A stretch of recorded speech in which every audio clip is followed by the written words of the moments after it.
Mirë, data sot është 28 shkurt dhe ne jemi gati t'ju themi se cilat kanë qenë ngjarjet e shënuara vit pas viti, kohë pas kohe, ato të përzgjedhura nga ne të paktën. E nisi me ditën e sëmundjeve të rralla. Është sot dita e shënuar për në fund të shkurtit të çdo viti, pikërisht vëmendja shkon tek sëmundjet e rralla. Objektivi kryesor i ditës së sëmundjeve është rritja e ndërgjegjësimit të publikut të gjerë dhe vendimarrëse në lidhje me sëmundjet e rralla dhe ndikimin e tyre në jetën e pacientëve. Ndërgjegjësimi për sëmundjet e rralla është shumë i rëndësishëm sepse 1 në 20 persona në të gjithë botën jetojnë me një sëmundje të rrallë, përkundër kësaj, për shumicën e sëmundjeve të rralla nuk ka shërim dhe shumë prej tyre janë të diagnostikuara. Ndërkohë, shkojmë tek një lajm që do na mundsoj të ndrojmë krejtësisht faqet, ka të bëjë me ditën e mësimit digjital, që mund ta hasni kudo në termin e-learning, për të zëvendësuar internetin, edhe learning për të mësuarit në përgjithësi. Edhe mësimi digital ka të bëjë me përdorimin e teknologjisë për të mësuar më shumë për gjithë njerëzit që duan të mësojnë në çdo kohë dhe kudo. E-learning është një formë elektronike e mësimit që bazohet në një teknologji të avancuar, duke mundësuar kështu mësimin në klasë, në grup dhe kudo ku ka pajisje kompjuterike të konfiguruar. Magjia e e-learning qëndron në faktin se programet e reja të lejojnë krijimin e një ambienti më efektiv të mësimit, edhe ti e personalizon disi ambientin për shkak të kushteve që e-learning t'jep. Nëse dikur i drejtoheshin vetëm auditoreve apo klasave apo edhe vendeve ku në përgjithësi studentët apo nxënësit ishin të bashkuar aty ti mësoje nëpërmjet dikujt që të mësonte. Sot nëpërmjet e-learning kemi ndryshuar komplet atmosferë dhe mund të mësojmë në kushte akoma më të favorshme për ne, duke personalizuar. Do ta ndryshojmë edhe më shumë atmosferën tani, pasi në fakt është dita gjithashtu sot e sufles me çokoladë. Edhe nuk ka ëmbëlsirë më të mirë të paktën sipas mendimit dhe gjykimit dhe opinionit tim se sufleja me çokoladë. Është në fakt një ndër ëmbëlsirat më të ndërlikuara në mënyrën se si duhet gatuar, pasi për shumë pak sekonda, për një ndryshim të vogël, për një neglizhencë të vogël, sufleja mund të rrezikojë që mos të jetë në formën e saj ideale, që do të thotë ai keku që gatuhet me çokoladë që duhet të jetë e shkrifët brenda në pjekjen ideale, kërkon një tipologji të caktuar të kujdesit, të vëmendjes dhe të mënyrës se si gatuhet. Dhe përgjithsisht, shefat e kuzhinës janë të kujdesshëm që mos t'i tregojnë asnjëherë të gjitha sekretet dhe ca t'i mbajnë për vetet e tyre. Megjithatë, sufleja është absolutisht një ndër ëmbëlsirat më të dashura në gjithë botën, prandaj dhe sot ka një ditë të sajën, edhe pse një recetë e kohrave moderne, receta e saj për herë të parë është bërë publike nga një ndër emrat që jam i sigurt që shumë kush nga ata të cilët janë të dashuruar pas gatimit e kanë shumë të dëgjuar, ai është Vincent La Chapelle në vitin 1742. Oh miq, edhe ndrojmë komplet atmosferë, një tjetër faqe që ikën për të kujtuar 28 shkurtin e vitit 1998. Ka të bëjë me luftën e Kosovës, edhe vëllezërit tan atje, por edhe gjithë shqiptarët e dinë shumë mirë. Policia serbe filloi kështu në këtë datë ofensivën kundër ushtrisë Çfarë të Kosovës, ish UÇK-ja. Lufta e Kosovës ishte një konflikt i armatosur që zgjati nga 28 shkurti 98 deri më 11 qershor 99.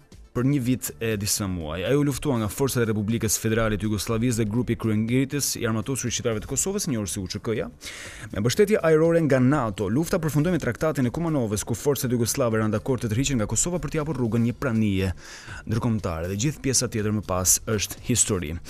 Kaq sa i takon të zhvillimeve kryesore që lidheshin me datën 28 shkurt, miq të dashur. Tani një këngë shumë e bukur për të dhënë pak sa ritëm programit These Days nga Rudimental në bashkëpunim me Glyn dhe Macklemore. Kjo ishte These Days, po ndërkohë ju e dini që nëse mendoni në jetën tuaj vetëm për këto ditët që jeni duke jetuar, nuk do thotë që do të keni një jetë të mirë, sepse pleqëria është mbrapa derës, troket tak tak dhe ju japni derën se s'keni çfarë bëni. Lum ata që kanë ikur herë. Ndërkohë, nëse jo, bëshaka. Ço di për jashtë. Po se nuk janë përballur me pleqërinë mbi gjitha dhe me një problematikë të madhe siç është pensioni. Edhe ju e dini shumë mirë se mos në një treg kaotik siç është Shqipëria, ku ke punuar 10 vjet, pastaj ke bërë 5 vjet pushim, nuk e patur mundësi sepse nuk ke gjetur një punë të mirë, apo ke punuar në kohën e xhaxhit dikur dhe kur ke gjetur një punë shumë të mirë të prologaritet gjithmonë pensioni sipas punës më të keqe që ti ke patur. Pra ka një lloj problematike dhe shqetësimi të ngritur se çfarë do ndodh me pensionin kur të na vi dita që do e mbledhim dhe do e shijojmë. Megjithatë flasim për një treg të pazhvilluar në rajon sa i takon pensioneve private në mënyrë vullnetare, që do thotë edhe nëse nëse kompania në cilën keni punuar apo ndërmarrja juaj nuk I ka paguar, ju keni të drejtën, sikurse e dini, që pensionin ta paguani në mënyrë vullnetare çdo muaj. Por çfarë ndodh me tregun shqiptar të pensioneve private? Kemi dhëna zyrtare nga Autoriteti Mbikëqyrjes Financiare për këtë treg, që tregon se ka një rritje prej 32.5% krahasuar me 2017, që thot vitet e fundit shqiptarët po ndërgjegjësojnë më shumë, që është mirë që edhe pse kanë patur probleme më parë, këtë pension ta paguajnë në mënyrë vullnetare, pra me dëshirë,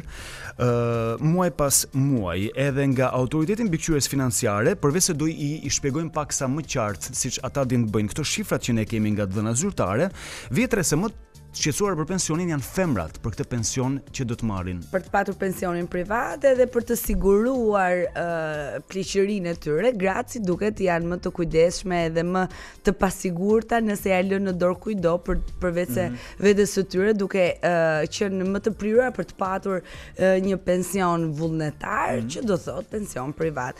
Le ta nisim me një herë bisedën dhe t'ju prezantojmë me të ftuarin e sotëm. Ai është Pajtim Melani nga Instituti pikërisht e agjencisë Autoriteti Mbikëqyrjes Financiare. A më foj quani shkurt ju edhe a më foj po quajmë edhe në shkurt. Po, ama g. Mirëmëngjes, Pajtim është vjen program. Mirëmëngjes, faleminderit për ftesën. Kemi të bëjmë me një rritje, a është domethënë sa apo jo, se marrin vesh që ka një rritje në shifra, si shpjegohet kjo?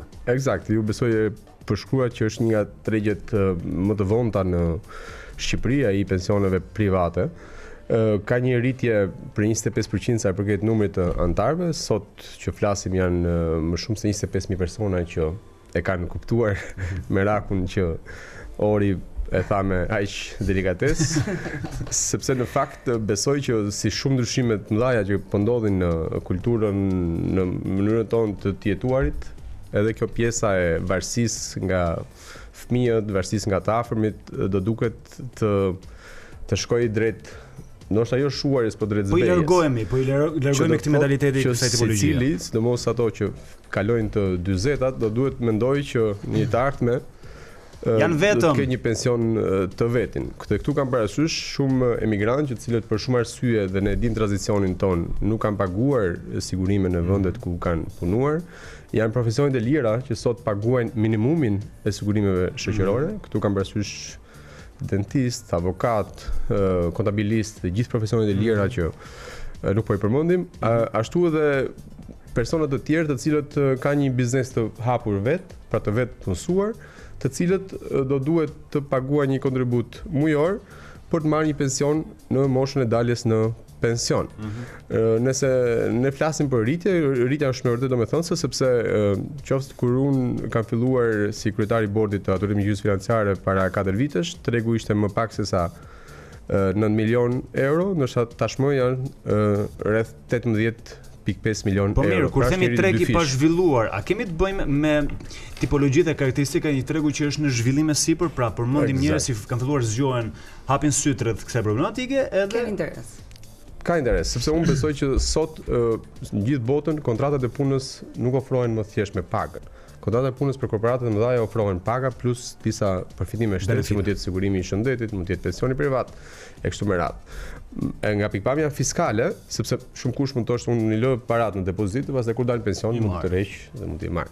Por sigurisht që do humte diçka dhe do humte jo pak. E para do humte një interes, sepse fondet e pensionit investojnë parat në obligacione. Për shkak karakteristikës, pra se mendohet që ti nuk do të rriqesh para 10 viteve, pra nuk do kërkosh pagush 2 muaj fondet dhe pastaj kërkosh pensionin. Sigurisht që fundit janë paratë tua të shumuara me interesat e fituara, por të zbritura nga taksat. Pra sepse të zbritet të njëjtet si shpenzim, nuk paguan taksa, as punësi dhe as punëmarrësi, dhe interesat e fituara nuk të tatohen.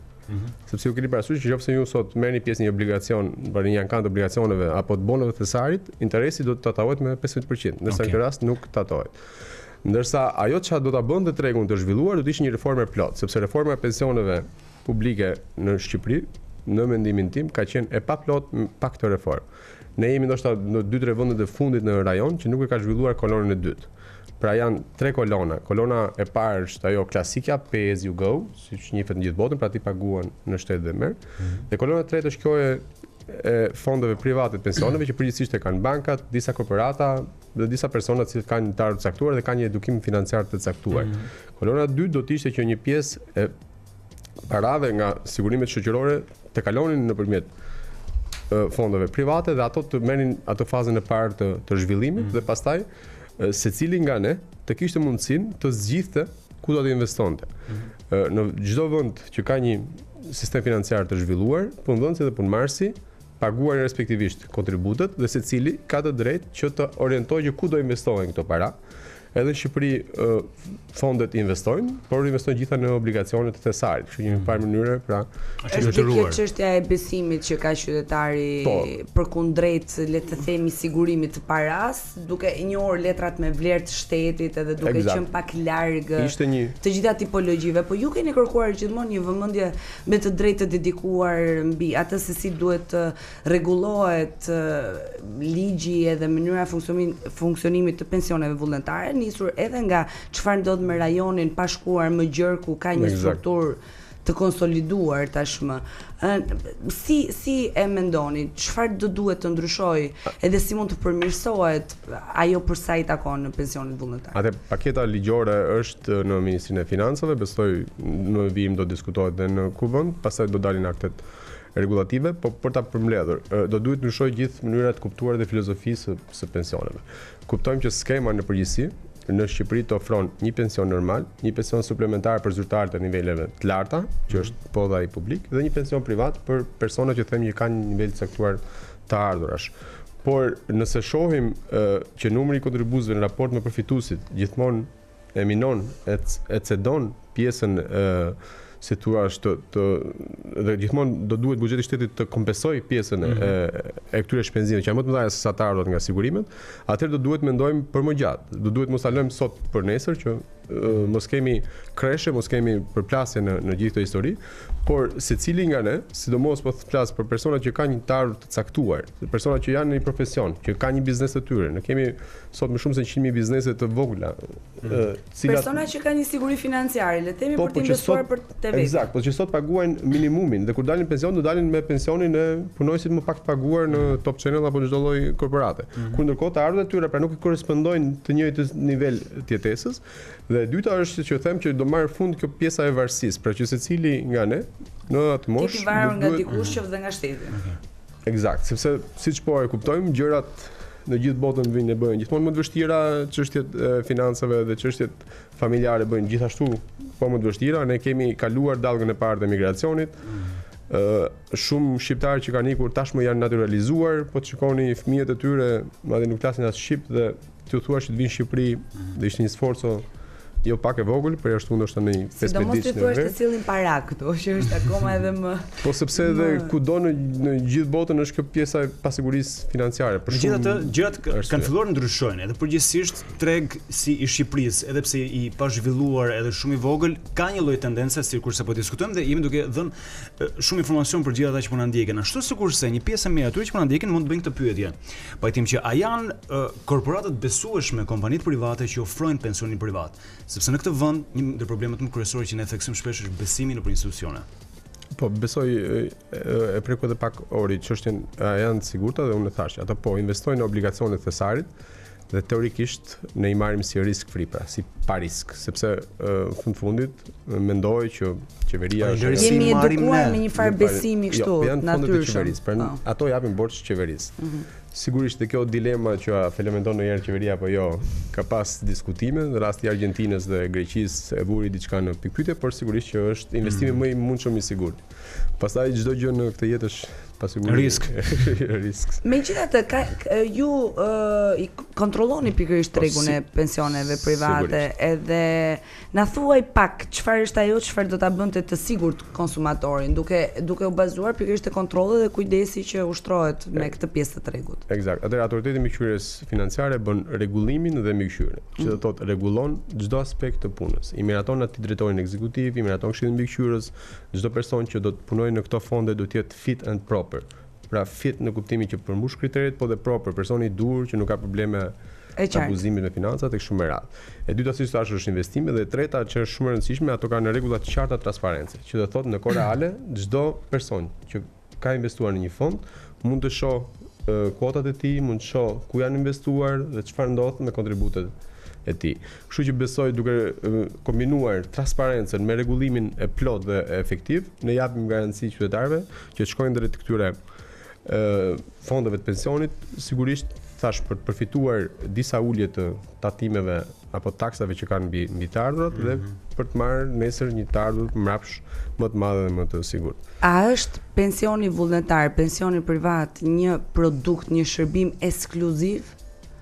Sepse në Shqipëri deri më tani është ky perceptimi i këtij shërbimi që i takon njerëzve të pasur, atyre që kanë mundësi edhe jo shumë kush mund të trokas në dyert e kompanisë për të patur pensionin vullnetar. Për ta bërë pak më të prekshme tani atë se duhet të jemi të orientuar drejt pensionit vullnetar. Unë besoj që jo, sepse ne kemi simulime të rasteve specifike, mund të paguash edhe 5.000 lekë të reja në muaj dhe mund të jesh pjesë e skemës.